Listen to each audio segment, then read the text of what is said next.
హెబ్రీయులకు రాసిన పత్రిక 6వ అధ్యాయము 1-2 వచనాలు తీసినవారు చదవండి. హెబ్రీయులకు రాసిన పత్రిక 6వ అధ్యాయము 1-2 వచనాలు. కాబట్టి నిర్జీవ క్రియలను విడిచి మారు మనసు పొందుటయు, దేవుని యందలి విశ్వాసమును, బాప్తిస్మమును గూర్చిన బోధయు, హస్త నిక్షేపణములను, మృతుల పునరుద్ధానమును, నిత్యమైన తీర్పును అను పునాది మరలా వేయక, క్రీస్తును గూర్చిన మూలోపదేశము మాని సంపూర్ణల మొగుటకు సాగిపోదము. ప్రార్థన చేసుకుందాం. మహోన్నతుడైన దేవా, సర్వాధికారి దేవా, నీకు వందనాలు తండ్రి. ఈ రాత్రికాల సమయంలో మీ పాసందులో చేరిన ఆయన ఈ విధంగా ప్రార్థనలో గడపడానికి మీరు మాకు ఇచ్చిన గొప్ప అవకాశాన్ని బట్టి మీకు వందనాలు చెల్లించుకుంటూ ఉన్నా తండ్రి. ఈ సమయంలో నాయన మీ యొక్క సమయం చూడలేక ఎంతోమంది గతించిపోయారు తండ్రి. మీ సన్నిధికి రాలేకపోయి ఉన్నారు తండ్రి. వారిని క్షమించమని అడుగుతున్నా తండ్రి. ఇక్కడ చేరి ఉన్న ప్రతి ఒక్క బిడ్డని మీరు జ్ఞాపకం చేసుకోండి తండ్రి. ప్రతి ఒక్క కుటుంబాన్ని మీరు జ్ఞాపకం చేసుకోండి. అవునైనా వారు ఏ ఉద్దేశంతో అయితే మీ సన్నిధికి వచ్చి ఉన్నారు ఆ ఉద్దేశాన్ని సఫలపరచమని అడుగుతూ ఉన్నా తండ్రి. చదవబడిన వాక్య భాగాన్ని దీవించి ఆశ్రయించండి. మాకు కావాల్సిన ఆత్మీయ ఆహారం మాకు దయచేయండి. మీకు ఆత్మ మాకు తోడుగా ఉంచి నడిపించమని యేసుక్రీస్తు వారి నామంలో ప్రార్థించి అడిగి వేడుకుంటున్నాం తండ్రి.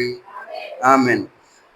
హెబ్రీ రాసిన పత్రిక 6వ అధ్యాయము 1-2 వచనాలు మనం చదువుకున్నాం. కాబట్టి అని స్టార్ట్ చేస్తా ఉన్నారు. నిర్జీవ క్రియలను మొదలుపెట్టి చివరి ఏమంటా ఉన్నారు, సంపూర్ణల మొగుటకు సాగిపోదుము. ఈరోజు మనం ప్రత్యేకంగా ఆల్ నైట్ ప్రేయర్ అని పెట్టుకుందాం. ఆల్ నైట్ మనకు రాత్రి కాల సమయం ఎంత, అసలు నైట్ సమయం ఎంత, ఉదయం సమయం ఎంత? దేవుడు తన యొక్క బైబిల్లో ముందుగా రాసి పెట్టాడు. ఏంటంటే రాత్రి కాలానికి 12 గంటలు దేవుడు టైం ఇచ్చాడు, పగలకి 12 గంటలు, మొత్తం 24 గంటల టైము. అంటే మనం సంపూర్ణ రాత్రి ప్రార్థన అని చెప్పుకున్నాం కదా. అంటే ఈ మాట మనకి the book of Adam and Eve అనే పుస్తకంలో రాశారు.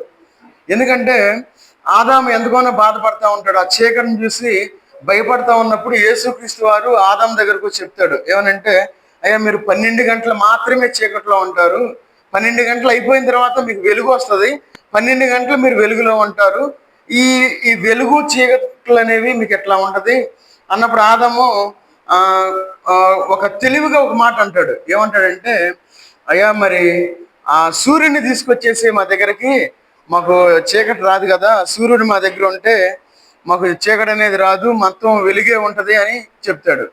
అయితే అప్పుడు యేసుక్రీస్తు వారు చెప్తారు, అంటే దేవుని యొక్క వాక్ అని ఉంటుంది అక్కడ. అయితే దేవుడు చెప్తాడు, ఏమని చెప్తాడంటే, ఆ సూర్యుని తీసుకొస్తే పగలు రాత్రి కాలం అనేది ఆగిపోతే చాలా ప్రమాదం జరుగుతుంది, కాబట్టి మీరు ఖచ్చితంగా రాత్రిని మీరు అనుభవించాల్సిందే అని చెప్పి యేసుక్రీస్తు వారు చెప్తా ఉన్నారు. సరే, నేను ఎందుకు ఈ మాట చెప్తా ఉన్నానంటే, మనం సంపూర్ణ రాత్రి ప్రార్థన అని మొదలు పెట్టాం, కానీ సంపూర్ణ రాత్రి ప్రార్థన మనం ఇప్పుడు చేయలే. సగం రాత్రి ప్రార్థన కూడా మనం ఇప్పుడు చేయలే. ఒక పావు వంతైనా మనం చేద్దామనే ఉద్దేశంతో ఈరోజు 2వ వర్తమానం తీసుకున్నా. అది ఉద్దేశం. ఎందుకంటే మనం ఇంటి దగ్గర ఉన్నప్పుడు 12 గంటలకి 1 గంటకి నిద్రపోయే వాళ్ళు ఉంటారు. నిద్ర పట్టక మరి దేవుని సన్నిధిలో గడపటం అనేది మనకి చాలా మంచిది. అయితే ఇక్కడ నిర్జీవ క్రియలని కనబడతా ఉంది కదా. ఏంటి ఈ నిర్జీవ క్రియలు అంటే? క్రియ అనేది పని. మరి నిర్జీవమైన క్రియలు అంటే ఏంటి? ఇక్కడ చెప్తా ఉన్నారు, నిర్జీవ క్రియలను విడిచి. మనం ఈ లోకంలో ఉన్నప్పుడు ఈ నిర్జీవ క్రియల్ని విడిచిపెట్టాలి. ఈ రాత్రికాల సమయంలో ఆ నిర్జీవ క్రియలు అంటే ఎట్లా ఉంటాయి అనే విషయాల గురించి మనం చూసుకుందాం. ఆ నిర్జీవ క్రియల్ని విడిచిపెట్టడానికి మనం ట్రై చేద్దాం. ఎందుకంటే జీవానికి మూలం ఎవరో? యేసుక్రీస్తు వారు. మనకు జీవం ఇచ్చింది ఆయన. మనం మరణంలో ఉన్నప్పుడు మనం, అందుకే చూడండి, యోహాను సువార్త 11వ అధ్యాయము, యోహాను సువార్త 11వ అధ్యాయము 25 వచ్చిన తీసుకున్నారు చదవండి. యోహాను సువార్త 11:25. అందుకు యేసు, పునరుద్ధానమును జీవమును నేనే, నా యందు విశ్వాసం ఉంచువాడు చనిపోయినను బ్రతుకును. ఎందుకంటే యేసుక్రీస్తు వారు జీవానికి మూలం, అపవాది మరణానికి మూలం. అయితే మనం నిర్జీవమైన క్రియలు అంటే జీవము కలిగిన పనులు మనం చేయాలి, నిర్జీవ క్రియల్ని మనం వదిలిపెట్టాలి. అయితే అపవాది అవ్వాదం దగ్గరికి ఫస్ట్ ఎట్లా వస్తారు? సర్పం రూపంలో వస్తారు. సెకండ్ టైం ఏం జరిగిందంటే వెలుగుదూత రూపంలో వస్తారు. ఎవరి దగ్గరికి? అపవాదం దగ్గరికి. ఒక వెలుగుదూత, ఒక సైన్యంతో అపవాది అక్కడికి వచ్చి వారి దగ్గర కనపడతా ఉంటాడు అనమాట. అపవాదం కన్ఫ్యూజ్ అయిపోతారు. ఎంతమంది వచ్చారు, ఎంత వెలుగు ఉంది అని ఆ టైంలో అడుగుతాడు అనమాట. ఆ టైంలో జరిగిన సందర్భం అది, ఇంతకుముందు నేను చెప్పింది. సరే, మనకి జీవం ఎవరు? యేసుక్రీస్తు వారు. అంటే యేసుక్రీస్తు వారు లేని క్రియలు నిర్జీవమైనవి. అయితే మనకు ఒక అనుమానం వచ్చింది, ఏమనంటే మరి మేము నిర్జీవమైన క్రియలు మేము చేస్తున్నామా? మనకు వచ్చే డౌట్ అది. మరి నిర్జీవమైన క్రియలు అంటే ఏమిటి చూద్దాం ఈరోజు. ఈ లోకంలో మనం జీవించేటప్పుడు ఏం చేస్తా ఉన్నామంటే మన యొక్క విశ్వాసం నిర్జీవమైపోతా ఉంది, జీవము లేనిదైపోతా ఉంది. చూడండి, రాత్రికాల సమయంలో దేవుడు మనకి చేసిన గొప్ప కార్యాలను బట్టి దేవుడు మన సజీవులుగా ఉంచుకున్నాడు. దాన్ని బట్టి మనం దేవుని సన్నిధిలో ఉండాలి. అంటే విశ్వాసం నిర్జీవం అయ్యింది కాబట్టి మనం చాలా మంది రాల. ఎందుకు?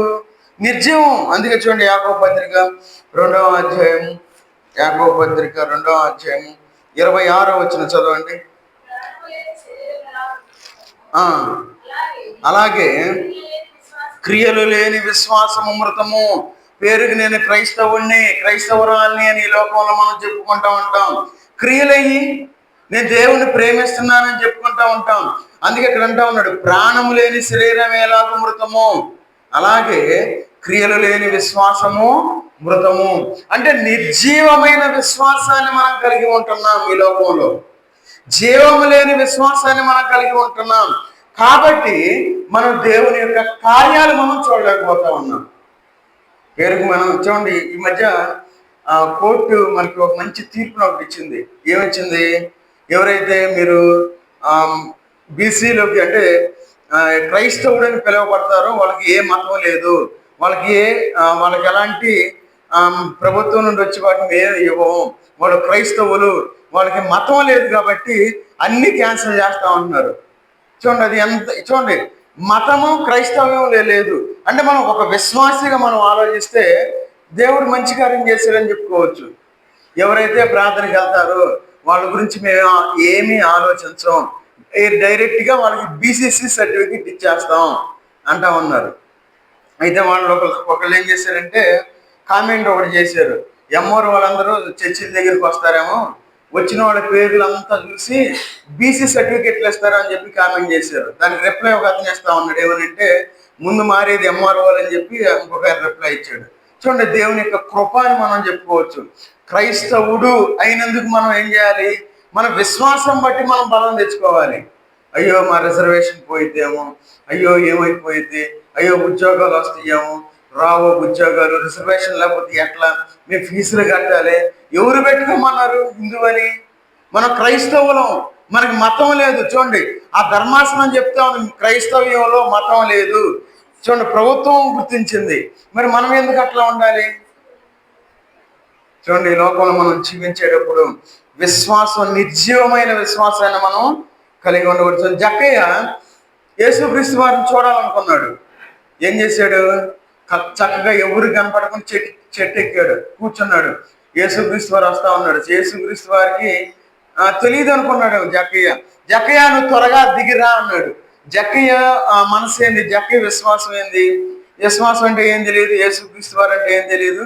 అయితే యేసుక్రీస్తు వారిని ఎప్పుడైతే చేర్చుకుంటారో జక్కయ్య గారు వెంటనే ఏం చేస్తాడు? తనకు ఎవరి దగ్గర అయితే అన్యాయంగా వసూలు చేస్తాడో దానికి మొత్తం ఇచ్చేస్తాడు జక్కయ్య గారు. అంటే విశ్వాసం రావటం వలన క్రియ అనేది కనబడతా ఉంది జక్కయ్య గారి జీవితంలో. అయితే మన జీవితంలో మనం విశ్వాసంగా జీవించేటప్పుడు మరి మన క్రియలు ఎట్లా ఉన్నాయి? మరి మన క్రియలు కనబడతా ఉన్నాయా? నైట్ ఏం వెళ్తాం, వెళ్తే ఆ సమయాల గురించి చెబుతారు, హన్నా గురించి చెబుతారు, లేదా దానియాల గురించి చెబుతారు, లేదంటే ఏలియా గురించి చెబుతారు, ఎలీషా ప్రార్థన అంటారు. అంతేగా ఏముందలే, ఇవన్నీ మాకు తెలుసుగా అనుకున్నాం అనుకోండి, అపవాది మళ్ళీ చక్కగా కుర్చీ చేసుకుని కూర్చున్నట్టే.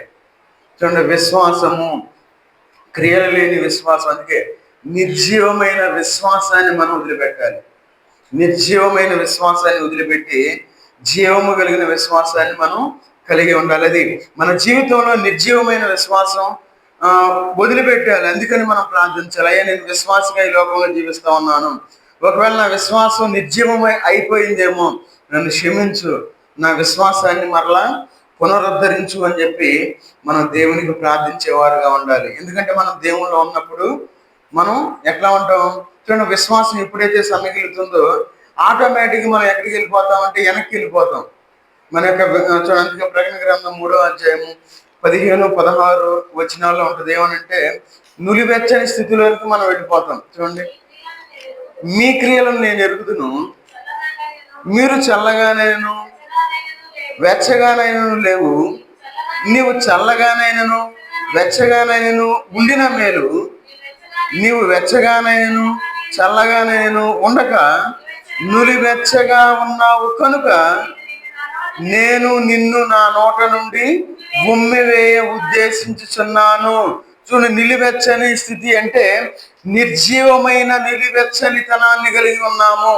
నులివెచ్చనితనము అనేది నిర్జీవమైనది అనే విషయాన్ని మనం గుర్తుపెట్టుకోవాలి. నులివెచ్చనితనంలో ఉన్నాం, ఇటు చల్లగా ఉండవు, ఇటు వేడిగా ఉండవు, ఇటు దేవుల్లో ఉండవు, ఇటు లోకంలో ఉంటాం, అన్నిట్లో మనం ఉంటాం. ఇటు లోకాచారాలు పాటిస్తూ ఉంటాం, ఇటు దేవుని ఆచారాలు మనం పాటిస్తూ ఉంటాం. అడిగితే ఉంటాం, ఏం చేస్తాం అయ్యా మేము లోకంలో ఉన్నాంగా అంటాం. ఈ లోకంలో మనం జీవించేటప్పుడు చాలా జాగ్రత్తగా ఉండాలి. నిర్జీవమైన నిలువెచ్చనితనాన్ని మనం తీసివేసుకోవాలి. ఉంటే వెచ్చగా ఉండాలి, లేదంటే చల్లగా ఉండాలి. అందుకే అంటా ఉన్నాడు ఇక్కడ, ఏమంటా ఉన్నారు, నీ క్రియలను నేను ఎరుగుదును. దేవుడు చూస్తా ఉన్నాడు మనం ఎట్లా ఉన్నాం, మన బ్రతుకు ఎట్లా ఉంది, మన ప్రార్థన ఎట్లా ఉంది, శ్రమ వచ్చినప్పుడు మనం ఎట్లా రియాక్ట్ అవుతా ఉన్నాం, మన కష్టంలో ఉన్నప్పుడు మనం ఎవరి వైపు చూస్తా ఉన్నాం, ప్రార్థన చేస్తా ఉన్నామా లేదా అని దేవుడు మనల్ని చూస్తూ ఉంటాడు. మనం ఈ లోకంలో జీవించేటప్పుడు మన ఇష్టం. అందుకే అక్కడ ఒక మాట అన్నట్టు చూడండి, మేలు అనే మాట మనకు కనపడతా ఉంది. ఎక్కడ చదవండి, నీవు చల్లగానైనను వెచ్చగానైనను ఉండిన మేలు. ఉంటే లోకంలో ఉండు, ఎవరు అడగరు. లేదంటే నువ్వు దేవుళ్ళలో ఉండు, ఎవరు అడగరు. ఎందుకంటే దేవుళ్ళలో ఉంటే ఆశీర్వాదం పొందుతాం, లోకంలో ఉంటే మన కష్టాలు తప్పుతాయి, మనకు శ్రమలు రావుగా. ఎందుకంటే మనం అపవాది పట్టియేగా. అపవాది వచ్చి మనల్ని శోధించి, మనల్ని వేధించి, మనల్ని బాధించి ఏ కష్టాలు ఉండవు. అపవాది అనుకుంటాడు ఏమని, వీడు మనోడేగా, ఇంకెందుకులే కష్టాలు పెట్టేది అనుకుంటాడు. ఒకవేళ మనం దేవుళ్ళలో ఉంటే ఆ నులివెచ్చనితనాన్ని మనం తీసివేయాలి. ఏం చేయాలి, మనం ఈ నిర్జీవమైన వెచ్చనితనాన్ని మనం తీసివేసి ఎట్లా ఉండాలి, వేడిగా ఉండాలి, ఉజ్జీవాన్ని కలిగి ఉండాలి, ఆసక్తిని కలిగి ఉండాలి. చూడండి, ఈ లోకంలో మనం జీవించేటప్పుడు మన కుటుంబాన్ని మనం ఎందుకు రక్షించుకోలేకపోతా ఉన్నామంటే ఈ నులివెచ్చని తలంలోనే ఉన్నాం, నిర్జీవమైన నులివెచ్చని తలంలో ఉన్నాం. కాబట్టి మన కుటుంబంలో మనం కార్యాలు మనం చూడలేకపోతా ఉన్నాం. కాబట్టి ఈ లోకంలో మనం జీవించేటప్పుడు మనం చాలా జాగ్రత్తగా ఉండాలి. అందుకే చూడండి, 2వ కొరింథీయులకు రాసిన పత్రిక 9వ అధ్యాయము, 2వ కొరింథీయులకు రాసిన పత్రిక 9వ అధ్యాయము 7వ వచనం చదవండి. సనుగు గనుకను బలవంతముగా కాకయు తన హృదయములో నిశ్చయించుకున్న ప్రకారము దేవుడు ఉత్సాహముగా ఇచ్చువానిని ప్రేమించును. చూడండి, 3వదిగా మన జీవితంలో మొదటిగా ఏం చెప్పాం, నిర్జీవమైన విశ్వాసాన్ని మనం వదిలిపెట్టాలి. జాగ్రత్త వినాలి, అర్థం కాదు. నిర్జీవమైన నులివెచ్చనితనాన్ని విడిచిపెట్టాలి. 3వదిగా నిర్జీవమైన కానుకలు మనం వదిలిపెట్టాలి. సనుక్కోకూడదు దేవుడికి ఇచ్చేటప్పుడు. అననీయ సప్ఫీరా ఏం చేశారు, శనిగారు. సనగటం వల్ల ఏం జరిగింది, మరణం వచ్చింది. ఈ లోకంలో దేవుడేమో అరగట్లా మనల్ని, సనుక్కుంటా దేవుడు ఇవ్వమల్లా. నువ్వు సంతోషంగా ఇస్తే దేవుడు ఎందుకంటాడు ఇక్కడ. చూడండి, మనకు ఆ విషయం తెలియక చాలా మంది ఏమనుకుంటారంటే, ఏంటంట డెకరేషన్ చేస్తున్నారా, ఏంటంటే భోజనాలు అంట, నేను ఒక్కడనేగా 500 ఇవ్వాలా, లేదు నేను ఒక్కదాన్నేగా 500 ఇవ్వాలా, 1000 రూపాయలు ఇవ్వాలా, ఏ 100లే, నేను ఒక్కడనేగా ఏమి ఇస్తాను, 1000 రూపాయలు ఇవ్వాలా. చూడండి, సణుగు కొనుక అనే సింపుల్ గా ఉంటది. మనం అనుకోం, అసలు మన ఆలోచన కూడా రాదు. కానీ మనం ఆలోచన ఎట్లా ఉంటుందంటే నిర్జీవమైపోతా ఉంది. అపవాది క్రియ జరిగిస్తా ఉంది. ఏమని? మనం ఇచ్చే కానుకని నిర్జీవమైనదిగా చేస్తా ఉంది. అందుకే ఇక్కడ అంటా ఉన్నాడు ఏమని? దేవుడు ఉత్సాహంగా ఇచ్చువానిని ప్రేమించును. ఎవరిని ప్రేమిస్తా ఉన్నాడు? సనుక్కోకూడదు మనం ఇచ్చేటప్పుడు. దేవుని నియ్యంటలా మనల్ని. అయితే ఈ నిర్జీవమైన కానుకలు మనం పక్కన పెట్టేయాలి. ఒకవేళ మన దగ్గర డబ్బులు లేకపోతే ఏం చేయాలి? మనకు ఉన్న దాని ప్రకారం మనకి ఇస్తాం. ఒకవేళ మన దగ్గర ఉండి మనం ఇయ్యలేదు అనుకోండి, దేవుడు మనల్ని ప్రేమించాడు. అందుకే అన్నాడు ఇక్కడ ఏమనంటే, ఫస్ట్ మాట ఏమన్నాడు? సణుగు కొనకను బలవంతముగా కాకను ప్రతి వాడును తన హృదయంలో నిచ్చుకున్న ప్రకారము ఇయ్యవలను. చూడండి, దేవుడు అన్ని విషయాల్లో చాలా క్లియర్గా చెప్తా ఉన్నాడు. అయ్యా పలానోళ్ళు 10,000 ఇచ్చారంటగా, నేను ఇస్తాను 10,000 ఇస్తా. వద్దు, దేవుడు అట్లా అడగల. మనం ఎంత అనుకుంటే అది మనకు ఆశీర్వాదం. అది మనల్ని బట్టి ఉంటుంది. అంతేగాని వాళ్ళు 10,000 ఇచ్చారుగా నేను ఒక 20,000 ఇస్తాలే, అది కాదు. ఈ లోకంలో మనం నిర్జీవమైన కానుకలను మనం వదిలిపెట్టేవారుగా ఉండాలి. ఎందుకంటే అది జీవముతో ఉండదు, అది మరణాన్ని తీసుకొస్తుంది అనే విషయాన్ని మనం గుర్తుపెట్టుకోవాలి. అందుకే మనం చాలా జాగ్రత్తగా ఉండాలి. మనం ఇచ్చే కానుక కూడా నిర్జీవమైన కానుకగా ఉండకూడదు, సనుక్కొనకూడదు. అందుకన్నాడు దేవుడు ఉత్సాహముగా ఇచ్చువానిని ప్రేమించును. ఆయన మనల్ని ప్రేమించేవాడుగా ఉండాలి. సనుక్కుంటా ఇచ్చేవనుకోండి, దేవుడు ఖచ్చితంగా ప్రేమించడు. గుర్తుపెట్టుకోవాలి. ఎందుకంటే మనం గుర్తుపెట్టుకోవాలి, మనం ఎందుకు వచ్చాము? ఈ రాత్రికాల సమయంలో ప్రార్థన చేయడానికి వచ్చాం. ఎందుకు ప్రార్థన చేయాలి? ఒకవేళ నిజమైన విశ్వాసం మనం కలిగి ఉన్నామేమో, ఒకవేళ నిర్జీవమైన నిలువెచ్చనతనంలో మనం ఉన్నామేమో, ఒకవేళ నిర్జీవమైన కానుకలు మనం ఇస్తా ఉన్నావే, అయ్యా నన్ను క్షమించు అని దేవునికి ప్రార్థన చేయడానికి వచ్చాం. అంతేగాని ఊరిని వచ్చి ప్రార్థన చాలా గొప్పది, ప్రార్థన చాలా బలం కరెక్టే, అవన్నీ బాగానే ఉంటుంది. అయితే మనం ఎట్లా ప్రార్థన చేయాలి అనే విషయాల గురించి కూడా మనం చాలా జాగ్రత్తగా ఉండాలి. తర్వాత మన జీవితంలో చూడండి, మొదటి యోహాను పత్రిక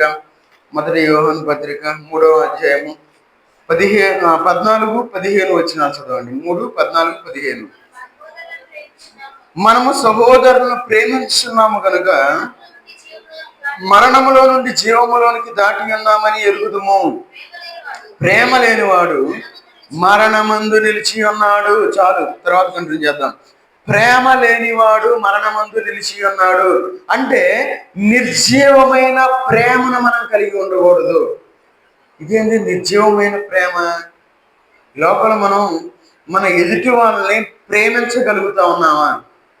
మనం ఎంత చేసి మనం ప్రేమించలేకపోతే మన భక్తి ఏమైపోతా ఉంది? ఈ లోపల మనం దేవుడు ఏమంటా ఉన్నాడు? ఆయన ప్రేమ స్వరూపి అంటా ఉన్నాం. ఆయన మనల్ని ప్రేమించాడని చెప్తా ఉన్నాం. ఆయన మన కోసం ఆయన ప్రాణం పెట్టాడని చెప్తా ఉన్నాం. అవన్నీ ఆయన వరకే పెడితే ఎట్లా? మరి మనం ప్రేమించొద్దా? మన ఎదుటి వాళ్ళని ప్రేమించొద్దా? మన శత్రువులను ప్రేమించొద్దా? మన మిత్రుల వరకే ప్రేమించామనుకోండి, ఏమైనా ఉపయోగం ఉందా? అది నిర్జీవమైన ప్రేమ. మనం ఏం చేయాలంటే ఈ నిర్జీవమైన ప్రేమను వదిలిపెట్టాలి. అందుకంటా ఉన్నాడు ఏమనంటే, ప్రేమ లేనివాడు మరణమందు నిలిచి ఉన్నాడు. చూడండి, మరణమందు మనం నిలిచి ఉండకూడదు. నిర్జీవమైన ప్రేమను మనం కలిగి ఉండకూడదు. తర్వాత 15 వచనం. తన సహోదరుని ద్వేషించేవాడు నరహంతకుడు. ఏ నరహంతకుని యందును నిత్య జీవం ఉండదని మీరెరుగుదును. చూడండి, ఒకరిని ద్వేషిస్తే మనం ఖచ్చితంగా మనం పరలోకం వెళ్ళాం. డౌట్ లేదు. అక్కడ జీవ గ్రంథంలో మన పేరు కూడా ఉండదు. దాంట్లో 100% అన్నమాట. బైబిల్ ఆల్రెడీ రాశారు. మళ్ళీ మనం దేవుని సన్నిధికి వచ్చి మనం ప్రార్థన చేసి ఆరాధన చేసి వాళ్ళలో చేతులు వేసి మనం బాగా భక్తి పరులు అనుకొని రేపు అక్కడికి వెళ్ళి నిలబడి అయ్యా నా పేరు ఉందా చూడు అన్నాం అనుకోండి, దేవుడు ఒకే మాట అంటాడు, మీరెవరో నాకు తెలియదు పో అంటాడు. అంతే. ఈ లోపల మనం ప్రేమించాలి. నిర్జీవమైన ప్రేమను మనం వదిలిపెట్టాలి. నిజమైన ప్రేమను మనం కలిగి ఉండాలి. అందుకని తన సహోదరుని ద్వేషించేవాడు నరహంతకుడు. ఎంతమంది హంతకులు ఉన్నారో మందిరంలో. పేరుకు మాత్రం క్రైస్తవుని, పేరుకు మాత్రం నేను విశ్వాసిని, పెద్ద విశ్వాసులు, ఎంత అనుభవం కలిగిన విశ్వాసులో మనం ప్రేమించలేని విశ్వాసులుగా ఉన్నాం. నిర్జీవమైన విశ్వాసులుగా ఉన్నాం. మన ప్రేమ చచ్చిపోయింది. చనిపోయిన ప్రేమను మనం కలిగి ఉన్నాం. మనకే మనం రెండో మరణానికి డైరెక్ట్గా వెళ్ళిపోతాం. ఎందుకంటే మన పేరు ఖచ్చితంగా ఉండదు. ఎందుకంటున్నాడు ఏమనంటే, ఏ నరహంతకుని అందును నిత్య జీవం ఉండదని మీరు ఎరుగుదురు. ఆ విషయం మనం తెలుసుకోవాలి. నిర్జీవమైన ప్రేమను మనం కలిగి ఉండకూడదు. మనస్ఫూర్తిగా మనం ప్రేమించాలి. మన గుండె మీద చేసుకొని చెప్పగలగాలి, నాకు ఎవరు శత్రువులు లేరని నేను చెప్పగలను. అలాంటి అనుభవంలోనికి రావాలి. దేవుడు అట్లా ఉండాలి అని ఆయన కోరుకుంటా ఉన్నాడు. అంతేగాని ఏదో బైబిల్ కొట్టుకొని ప్రార్థనకు వస్తా ఉన్నాను, ఆన్లైన్కి వచ్చి కూర్చుంటున్నాను. ఎవరి కోసం? మన కోసం కదా, మన కుటుంబం కోసమే, దేవుని కోసమే కాదు. మనం చాలా జాగ్రత్తగా ఉండాలి. ఒకవేళ నిర్జీవమైన ప్రేమను కలిగి దేవుని సన్నిధికి వచ్చి ప్రార్థిస్తే దేవుడు మన మాట ఆలకించడు, మన ప్రార్థన ఆలకించడు. చూడండి, తర్వాత ఈ లోకంలో మనం ఉన్నప్పుడు, ఈ లోకం మనం సహజంగా అనుకుంటాం, ఈ లోకానుసారమైన హృదయాన్ని మనం కలిగి ఉంటాం. ఈ లోకంలో ఉన్నప్పుడు మన ఆలోచన ఎట్లా ఉంటుందంటే, మందిరానికి వచ్చినప్పుడు మనం కళ్ళు మూసుకోలేము. ఎందుకంటే మన హృదయం లోకంలో ఉంది. మనం ఏకీభవించి ఆమేన్ అన్నప్పుడు మనం అందరం కలిసి చెప్పాలి. ప్రార్థన అందరిలో ఏకీభవించి కళ్ళు మూసుకొని ఆమేన్ అంటే అది జరుగుగాక అని ఉద్దేశం. అట్లా కాకుండా మన కళ్ళు తెలిసి అటు చూసి ఇటు చూసి అటు చూసి ఆ టీ పెడుతున్నారా, ఆ తాగిరియా, రైట్, వచ్చారు ఆమేన్ అంటే టీ బాగా పెట్టాలనా, లేకపోతే అటు నుండి ఎవరు వస్తున్నారు చూస్తారా అంటే ఎన్నిటికీ ఆమేన్ చెప్పినట్ట. మన హృదయం బాగుండాలి. అది అది ఎలాంటి హృదయం? మన హృదయం ఎట్లా ఉండాలి? చూడండి, ఎట్లా ఉండాలి? నిర్జీవమైన హృదయాన్ని మనం కలిగి ఉన్నాం. ఆ విషయం మనకు తెలియదు. మనం ఏమనుకుంటామంటే, నేను ఒక లీడర్ని అనుకుంటాం. ఏది? ప్రార్థన చేసేటప్పుడు బైబిల్ తీసి చదివినా, పాటలు పాడినా నేను ఎవరిని చూడను. నేను చాలా తక్కువ. ఒకవేళ ఆరాధన చేసేటప్పుడు కూడా ఎవరు చేస్తున్నారు లేదని మాత్రమే కళ్ళు తెరిచి చూస్తా. అంతకు మించి నేను కళ్ళు తెరవను ప్రార్థన చేసేటప్పుడు కూడా. ఎందుకంటే మనం ఆమేన్ అని చెప్పేటప్పుడు నిర్జీవమైన హృదయాన్ని మనం కలిగి ఉండకూడదు. అందుకే అది వాక్యం లేని హృదయం కాబట్టి అది నిర్జీవమైపోతా ఉంది. చూడండి, కీర్తనకారుడు అంటా ఉన్నాడు, 119వ కీర్తన 50వ వచనం చదవండి. 119వ కీర్తన 50వ వచనం. నీ వాక్యము నన్ను బ్రతికించి ఉన్నది, నా బాధలో. చూడండి, నీ వాక్యము నన్ను బ్రతికించి ఉన్నది. ఆయన వాక్యం మన హృదయంలో ఉండాలి. ఆయన వాక్యం మన హృదయంలో ఉంటే ఏముంటది? వాక్యం ఏం చేస్తున్నా? ఆరాధన చేస్తున్నా, నువ్వు ఎందుకు కళ్ళు తెరిచాను? వాక్యం మనతో మాట్లాడిద్ది. నువ్వేం చేస్తున్నా? అందరూ ప్రార్థన చేస్తున్నా, నువ్వు ప్రార్థన కళ్ళు మూసుకోవాలి అని వాక్యం మనతో మాట్లాడుద్ది. ఒకవేళ మన హృదయంలో వాక్యం లేకుండా లోకాన్ని కలిగి, లోక సంబంధమైన ఆలోచనలు కలిగి మనం ఎక్కడికి వచ్చి ఆలోచిస్తాం. ఏం ఆలోచిస్తాం? పొయ్యి మీద ఏం పెట్టించాను, కూర ఉడికిందా లేదా, ఎప్పుడు ఏం కూర ఉండాలా? మనం దేవుని సన్నిధికి వచ్చి ఏం ఆలోచించాలి? దేవుని వాక్యం గురించి మనం ఆలోచించాలి. రేపు ఏం చేయాలి? ఎక్కడికి రాగానే గుర్తు వస్తాయి అన్ని. లోకానుసారమైన హృదయాన్ని ఎవరైతే కలిగి ఉంటారో అది నిర్జీవమైన హృదయము అని మనం గుర్తుపెట్టుకోవాలి. అందుకే కీర్తనకారుడు అంటా ఉన్నాడు, ఏమనంటే, నీ వాక్యము నన్ను బ్రతికించి ఉన్నది, నా బాధలో ఇదే నాకు నెమ్మది కలిగించి ఉన్నది. అంటే చూడండి, కీర్తనకారుడు తన యొక్క హృదయంలో వాక్యాన్ని పెట్టుకున్నాడు కాబట్టి ఈ మాట చెప్పగలుగుతా ఉన్నాడు. మరి మన హృదయంలో వాక్యం ఉందా? ఏదో వస్తున్నాం వెళ్తున్నాం, పర్లేదు. అందుకే మన జీవితంలో మనం చాలా జాగ్రత్తగా ఉండాలి. ఎందుకంటే మరి ఏం చేసింది? ఉత్తమమైన జీవవాక్యాన్ని కోరుకుంది. మా అత్తమ్మ గారు ఏం చేశారు? పనుల్లో బిజీగా ఉంది. యేసుక్రీస్తు వారు మా ఇంటికి వచ్చారు. అబ్బా, యేసుక్రీస్తు వారికి ఏం వంట చేయాలి, ఏం చేయాలి, అంత బిజీగా ఉందో. బయట సరికి ఓడవలేదే, ఓడవాలి ఆయనకి ఏం వంట. చూడండి ఎంత బిజీగా ఉంది. చూడండి, లోకాసువార్త 10వ అధ్యాయము, లోకాసువార్త 10వ అధ్యాయము 41, 42 చదవండి. 10, 41, 42. ప్రభువు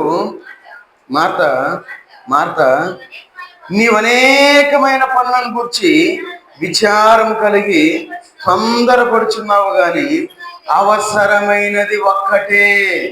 మరియా ఉత్తమమైన దాన్ని ఏర్పరచుకునేను, అది ఆమె యొద్ద నుండి తీసివేయబడదని ఆమెతో చెప్పాను.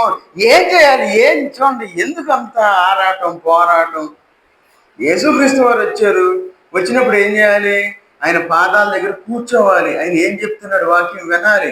మనం దేవుని సన్నిధికి వచ్చాం. దేవుని సన్నిధిలోకి వచ్చిన తర్వాత మనం ఏం చేయాలి? ఆయన పాదాల చెంత మనం కూర్చున్నాం. కూర్చున్న తర్వాత మనం ఏం చేయాలి? దేవుడు నాతో ఏం మాట్లాడతాడని చెప్పి ఆ వాక్యం కోసం మనం ఎదురు చూడాలి. ఎవరు ఎప్పుడు వెళ్తున్నారు, ఎప్పుడు వెళ్తున్నారు, ఎవరు కళ్ళు తిరుగుతున్నారు, ఎవరు మాట్లాడుతున్నారు, ఎవరు ప్రార్థన చేస్తున్నారు, మన మన హృదయం ఏమైంది అక్కడ? అందరి గురించి మనం ఆలోచిస్తున్నాం. మన హృదయం నిర్జీవమైపోతా ఉంది. చాలా జాగ్రత్తగా ఉండాలి. వాక్యం విన్న తర్వాత కూడా మనం అట్లా చేసాం అనుకోండి, ఎలాంటి ఉపయోగం లేదు. వాక్యం పనిచేయట్లే. మన హృదయం ఏమైంది ఇప్పుడు? ఎలాంటి హృదయం అయింది? కఠినమైన హృదయం అయిపోద్ది. కఠినమైన హృదయం చేస్తే ఏంది పిల్ల మాటలు, పిల్లడికి ఏం తెలుసు, నా అంత వయసు లేదు, ఎంతేలే అనుకుంటాం. ఆలోచన కూడా మనం రానికూడదు. చూడండి, దేవుడు గాడిద చేత మాట్లాడించే దేవుడు మన దేవుడు. అవసరం అయితే ఈ లోపల మనం జీవించేటప్పుడు చాలా జాగ్రత్తగా ఉండాలి. మనకు అవసరమైంది ఏది? ఒక్కటే. ఏంటది? దేవుని యొక్క వాక్యము అనే విషయాన్ని మనం గుర్తుపెట్టుకోవాలి. అందుకే నిర్జీవమైన హృదయాన్ని మనం వదిలిపెట్టాలి.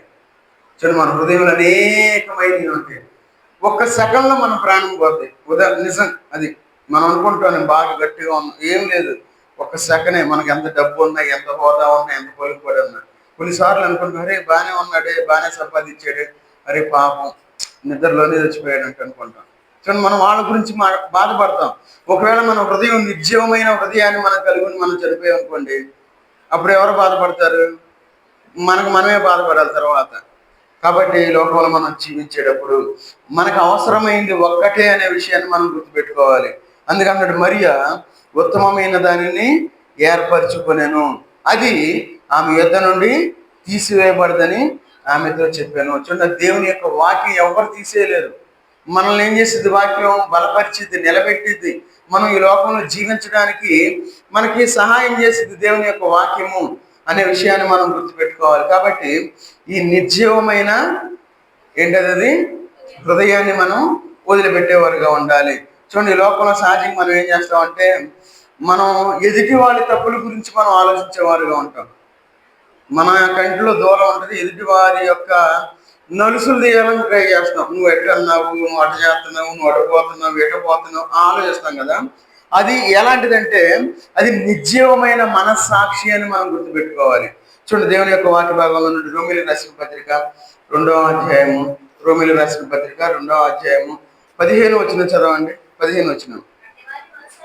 అట్టి వారి మనస్సాక్షి కూడా సాక్ష్యం ఇచ్చుచుండగాను వారి తలంపులు ఒకదాని మీద ఒకటి తప్పు మోపుచు లేక తప్పు లేదని చెప్పుచుండగాను శాస్త్రానుసారము తమ హృదయముల యందు వ్రాయబడినట్టు చూపుచున్నారు. చూడండి, ఎలాంటి మనస్సాక్షిది? వారి తలంపులు ఒకదాని మీద ఒకటి తప్పు మోపుచు. ఏం తప్పు? మనం ఎదుటివారి గురించి ఆలోచిస్తాం. ఈ లోకంలో ఉన్నప్పుడు మన మనస్సాక్షి బాగుండాలి. మన మనస్సాక్షి నిర్జీవమైనదిగా ఉండకూడదు. అందుకే నిర్జీవమైన మనస్సాక్షి మనం కలిగి ఉండకూడదు ఈ లోకంలో. చూడండి, మనం సరి చేసుకోవాలి. ఇవన్నీ మనం సరి చేసుకోవాలంటే మనం వినాలి. వింటే సరి చేసుకోగలుగుతాం. వినకుండా ఏముందిలే, పర్లేదులే, వెళ్తున్నాం వస్తున్నాం అంటే మనకి ఎలాంటి ఉపయోగం లేదు. మనం ఏంటంటే సమర్థించుకుంటాం. ఎట్లా సమర్థించుకుంటాం? నేను బైబిల్ మొత్తం 10 సార్లు చదివాను, లేదంటే నేను బాగా రోజు మొత్తం ప్రార్థన చేస్తాను. ఉపయోగం లేదు మనం ఎంత చేసినా. మన మనస్సాక్షి బాగుండాలి. ఒకవేళ మన మనస్సాక్షి నిర్జీవం అయిపోతే ఎలాంటి ఉపయోగం లేదు. కాబట్టి నిర్జీవమైన మనస్సాక్షిని మనం తీసివేయమని దేవునికి మనం ప్రార్థన చేసేవారుగా ఉండాలి. తర్వాత మరణానుభవం అంటే నిర్జీవమైన మరణానుభవం కూడా ఉంది.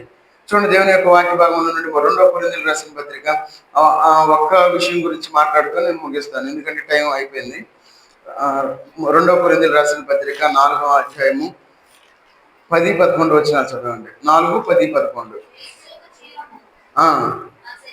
మా శరీరమందు ప్రత్యక్షపరచబడుటకై యేసు యొక్క మరణానుభవమును మా శరీరమందు ఎల్లప్పుడూ వహించుకొని పోవచ్చున్నాము. ఎలయనగా యేసు యొక్క జీవము కూడా మా మత్స్య శరీరమునందు ప్రత్యక్షపరచబడినట్లు సజీవులమైన మేము ఎల్లప్పుడూ యేసు నిమిత్తము మరణమునకు అప్పగింపబడుచున్నాము. చూడండి, ఇక్కడ ఏమంటా ఉన్నారు? యేసు యొక్క జీవము మా శరీరమందు ప్రత్యక్షపరచబడుటకై యేసు యొక్క మరణానుభవమును. చూడండి, యేసుక్రీస్తు వారి యొక్క మరణానుభవము అంటే ఈ లోకంలో మనం జీవించేటప్పుడు మన యొక్క శరీరాన్ని దేవునికి సజీవ యాగంగా సమర్పించుకోవాలి. అది మరణానుభవము అని మనం గుర్తుపెట్టుకోవాలి. చిన్నపోసిన పౌలు గారు చెప్తా ఉంటారు, ఏమన్నారు? సజీవ యాగముగా మనం దేవునికి సమర్పించుకోవాలని చెప్తా ఉన్నారు. మరి మనం అది మరణానుభవం అంటే, మరి సజీవ యాగంగా మనం దేవునికి సమర్పించుకుంటా ఉన్నామా? అందుకే ఇక్కడ ఈ మాట రాస్తా ఉన్నారు, ఏమనంటే యేసు యొక్క జీవము మా శరీరమందు ప్రత్యక్షపరచబడుటకై యేసు యొక్క మరణానుభవమును మా శరీరమందు ఎల్లప్పుడూ వహించుకొని పోవచ్చున్నాము. అంటే మేము సజీవయాగముగా ఉన్నాము. బ్రతుకుడ క్రీస్తే, చావైతే లాభము. మేము ఎన్ని కష్టాలు వచ్చినా, ఎన్ని బాధలు వచ్చినా, ఎన్ని శ్రమలు వచ్చినా, ఎన్ని నిందలు వచ్చినా ఆయన మాత్రం వదిలిపెట్టము. ఆయన సన్నిధిలో మేము ఉంటాము, ఆయన సువార్తను మేము ప్రకటిస్తాము, ఆ వాక్యానుసారంగా జీవిస్తాము అని ఒక తీర్మానం కలిగి ఉన్నారు వీళ్ళు. మరి మనం ఎట్లా ఉన్నాం? మరి యేసుక్రీస్తు వారి యొక్క మరణానుభవాన్ని మనం కలిగి ఉండవలసిన మనము ఈ లోకంలో మనం ఏం చేస్తామంటే ఆ విషయాన్ని మనం మర్చిపోయి ఎన్నో విషయాల గురించి మనం ఆలోచిస్తూ ఉంటాం. ఈ లోకంలో మరణానుభవాన్ని మనం కలిగి ఉండాలి. నిశ్చయమైన మరణానుభవాన్ని మనం ఈ లోకంలో అనుకుంటాం. ఏమనుకుంటాం అంటే మన యొక్క నీతి క్రియలు మనల్ని పరలోకానికి తీసుకెళ్తే ఏమనుకుంటాం? చూడండి, చివరిగా యెషయా గ్రంథం 64వ అధ్యాయము, యెషయా గ్రంథం 64. చాలా మంది తెలియక ఏం చేస్తారంటే అనేకమైన పనులు చేస్తూ ఉంటారు దేవుని కోసం. ఎందుకంటే దేవుని యొక్క మరణానుభవాన్ని కలిగి ఉండాల్సిన వాళ్ళు కొన్ని పనులు చేసి మేము దేవునికి ఏదో చేస్తున్నాం, మేము బాగున్నాం అనుకుంటారు. యెషయా గ్రంథం 64వ అధ్యాయము 6వ వచనం, మేమందరము అపవిత్రుల వంటి వారమైతిమి, మా నీతి క్రియలన్నీ మురికి గొడ్డవలే ఆయను. మేమందరము ఆకువలే వాడిపోతుంది, గాలివాన కొట్టుకొని పోనట్లుగా మా దోషములు మమ్మను కొట్టుకొని పోయాను. చూడండి, మా నీతి క్రియలన్నీ మురికి గొడ్డవలే ఆయను. ఎన్ని చేసినా, ఒకవేళ మన భోజనానికి అయ్యా మీకు ప్రతి వారం భోజనం ఖర్చు అవుతుంది కదా, ప్రతి వారం 2000 ఇస్తారు మీకు అని చెప్పి 2000 మన భోజనం ఇచ్చేసి డైలీ వారం వారం ఇచ్చినా ఉపయోగం లేదు. ఎందుకంటే మన నీతి క్రియలు ఏమైపోతా ఉన్నాయి? మురికి గొడ్డలు అయిపోతా ఉన్నాయి. ఎందుకంటే మనం ఈ లోకంలో జీవించేటప్పుడు మనం సజీవయాత్మగా మనం దేవుని యొక్క సన్నిధిలో ఉండాలి. అట్లా కాకుండా నేను అది చేసాను ఇది చేశానంటే ఏది కూడా మనకి అక్కరకు రావు. ఎందుకంటే ఇక్కడ అంటా ఉన్నాడు, ఏమనంటే మేమందరము ఆకువలే వాడిపోతిమి. మరి నీతి క్రియలు చేస్తే ఎందుకు వాడిపోతా ఉన్నారు? నిర్జీవమైన మరణానుభవాన్ని కలిగి ఉన్నారు కాబట్టి వాడిపోతూ ఉన్నారు. ఈ లోకంలో మనం జీవించేటప్పుడు మనం చాలా జాగ్రత్తగా ఉండాలి. ఎందుకంటే నీతి క్రియలు ఏ విధంగా ఉన్నాయి? మురికి గొడ్డల వలె ఉన్నాయి.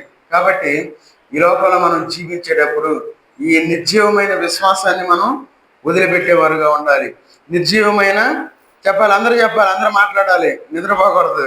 నిర్జీవమైన జెసికా ఓపెన్ చేస్తుంది చూసి చెప్పింది. గుర్తుపెట్టుకోవాలి, నిర్జీవమైన నులివెచ్చనితనాన్ని మనం వదిలిపెట్టాలి. తర్వాత నిర్జీవమైన కానుకలను మనం వదిలిపెట్టాలి. నిర్జీవమైన కానుకలు మనం వదిలిపెట్టాలి. తర్వాత నిర్జీవమైన ప్రేమను మనం వదిలిపెట్టాలి. తర్వాత నిర్జీవమైన హృదయాన్ని మనం వదిలిపెట్టాలి. నిర్జీవమైన మనస్సాక్షిని మనం వదిలిపెట్టాలి. నిర్జీవమైన మరణానుభవాన్ని మనం వదిలిపెట్టాలి. ఇవన్నీ మనం వదిలిపెడితే మనం జీవము కలిగిన వారము, మన సంపూర్ణము అనే విషయాన్ని మనం గుర్తుపెట్టుకోవాలి. అందుకే నిర్జీవ క్రియలు అనే మాటలో ఇన్ని విషయాలు ఉన్నాయి. నిర్జీవ క్రియలు అనగానే మనం ఏమనుకుంటాం? ఏదో మందు తాగేవాళ్ళు, లేదంటే సిగరెట్ తాగేవాళ్ళు, ప్రార్థనకు రానోళ్ళు కాదు. అవన్నీ ఏంటంటే పాపపు అంటే పాపపు యొక్క మచ్చ అనమాట. అంతే, పాపం వల్ల పాపం కనపడుద్ది అంతే. అంతేగాని నిర్జీవమైన క్రియలు అంటే ఇవన్నిటినీ మనం వదిలిపెట్టాలి. చూడండి, ఈ లోకంలో మనం జీవించేటప్పుడు చాలా జాగ్రత్తగా ఉండాలి. కండిషన్స్ అవన్నీ, ఆ కండిషన్స్ ప్రకారం ఉంటేనే మనం ఈ లోకంలో ఆశీర్వదించబడతాం, లేకపోతే ఎలాంటి ఉపయోగం లేదు. కాబట్టి మనందరం తల్ల వంచి ఎవరైతే ప్రార్థన చేయలేదో వారు మాత్రమే ప్రార్థించండి. ముగింపు ప్రార్థన చేసుకొని మనం వెళ్ళిపోదాం. ప్రార్థన చేయండి.